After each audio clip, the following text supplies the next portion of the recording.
Skyhawks Sports Network here with head football coach Darrius G. Smith previewing our Week 5 matchup against Black Hills State University. Coach, Black Hills a good football team, 3-1 coming off of a big overtime win against Adams State. Just if you could tell us a little bit about what you've seen on film of the Yellow Jackets. The Yellow Jackets are a very good football team. When watching film, you always try to pick up on things that you have to admire about your opponents. Obviously, the schematic things are always you're looking at, but something you admire about them, how they play, whether it's their speed, whether it's their tenacity, the organization structure, whatever. One of the things I loved in watching Black Hills, they're what I love to build this football team. They're determined fighters, which was truly proven in how they were able to battle back from the adversity in the game they had with Adams, take it into double overtime, and come out with a victory. That's a mark of a team who understands the importance and value of working together, staying in the fight in the entire 4 quarters, and giving themselves at least the opportunity to come out victorious, and which they've done.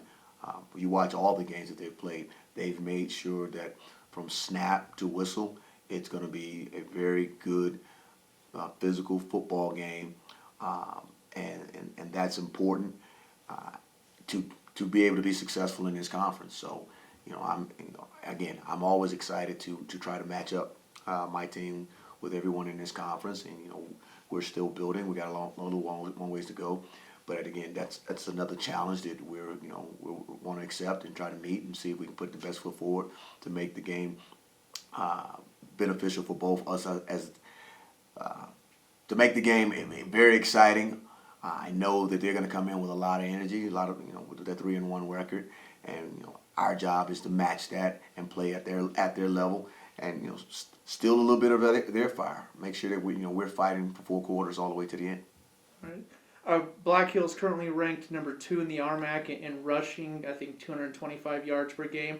It's important stuff every week, but really, how important is the battle in the trenches going to be this week to try and slow down that run game? It doesn't matter if it's week 1, week 7, week 10, or the national tournament.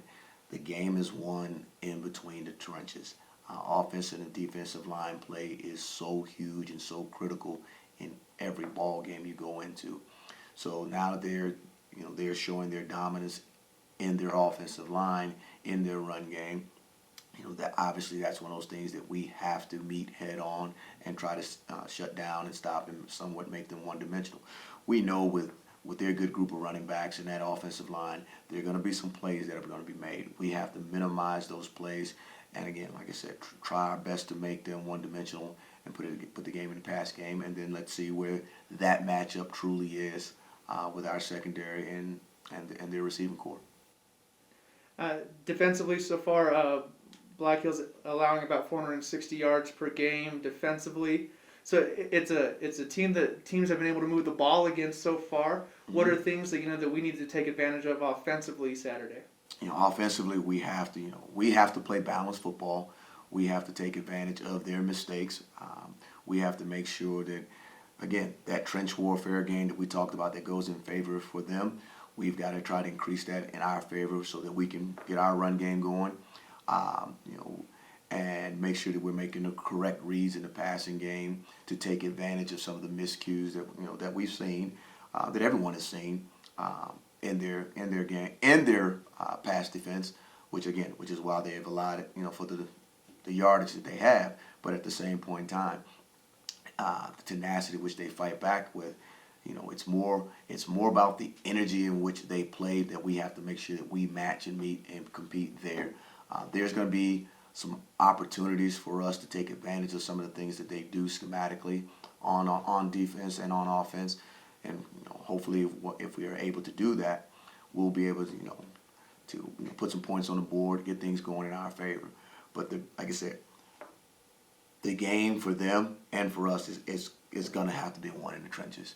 The O-line and D-line play on both sides of the ball is really going to determine the game, regardless of what may be given up or not given up in the pass defense. When we talked last week, you mentioned that there are a lot of position battles going on that you've kind of mixed and matched some personnel groupings. Who are, in fact, giving away your game plan. Who are some new faces or some young guys that have impressed the last 2 weeks that you think might have some expanded roles? One of the biggest shifts that we made that I'm obviously willing to talk about, and it's on film. We taken Bray Lucero, who is a very good running back for us, and we're dual training him as one of our slot receivers. So he'll have the ability to be in the backfield and on the field. Having the ability to have Zach Russell come back and contribute in our tight end packages has been huge. So that's given us an added dimension right there. So those were some of the key ones that I'm willing to discuss on camera because again, regardless of score, there was a difference made in that game with those roles being reissued, so to speak, or expanded from what they traditionally were going into training camp and going into the first 4 games. Alrighty, Coach. And then just final thoughts on just what you're looking for out of Saturday, and one big thing. If there was one thing, this is what I want to see Saturday. Improvement. I mean, we have to continue to improve. This game we're still young, but at the same point in time, I've told the team this way, there are no true, for the guys that are playing right now, whether you're first year into the program as a freshman or first year as a transfer student, you're not as young as you want to label yourself anymore. You have game experience. You got 4 games experience. You're going into your 5th game. So it's time for our maturation to show, put ourselves in good situations offensively and defensively, and maximize on those good situations when we're in them. We're still building from a maturation standpoint, and another thing we got to start playing without so many penalties. That's the other thing that has to change. We've tried to eliminate things. Again, we went another week where we didn't have an offensive turnover. So that's a bright spot. But again, was that enough to win a football game, or make it the competitive game that it should have been? No, it was not. So there's some things that we still need to improve on, and they're showing. Those signs are showing. You'd have to be in practice every day to really see what's the effort of what's been going on. But I know for people who just see it on Saturday and they see the scoreboards, I 100% understand. And if I was not standing on the sideline and in the stands, I'd probably be in 100% agreement with them. But we still need to continue to improve week in and week out.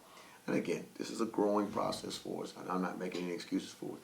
But we have to continue to improve, and we cannot stay stagnant in who we are as players and even coaches, and not have that growth. And that's what we got to have. We got to have that growth. We got to have that big jump in all facets: offense, defense, special teams, maturation, the whole deal. All right. Well, Coach, thank you very much. Appreciate it. No problem.